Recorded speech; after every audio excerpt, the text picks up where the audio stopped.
Local organizations rally for a week of service to mark the 20th anniversary of Hurricane Katrina. Parker Boyd shows us how Rebuilding Together New Orleans works to make homes stronger and safer. Carolyn East lives in this house on South Salcedo Street, a home her family has owned for decades.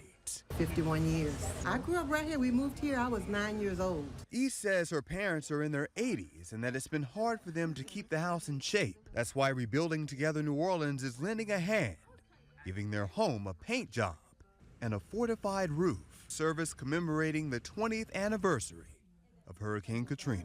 Rebuilding Together has been a godsend to get this house back to where it was when my father was able to do the work on himself. East says she lived in San Antonio, Texas when Katrina hit. As she looks at old photographs, she's reminded of how high the water was in the home. It was a total loss. My parents, they evacuated. They went to Baton Rouge, and that's where they were until they rebuilt their house back in 2007. Katrina is a reminder that we still have a long way to go to make sure that everyone in our community can live in a safe and healthy house. Executive Director William Stout says the goal is to make homes strong enough to withstand any storm.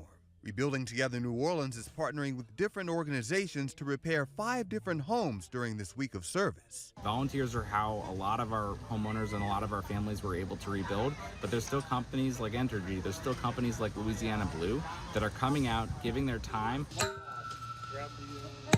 The groups are also working to provide better fencing and repairs that lessen the strain on community power grids, while lowering utility bills for low-income neighbors in need.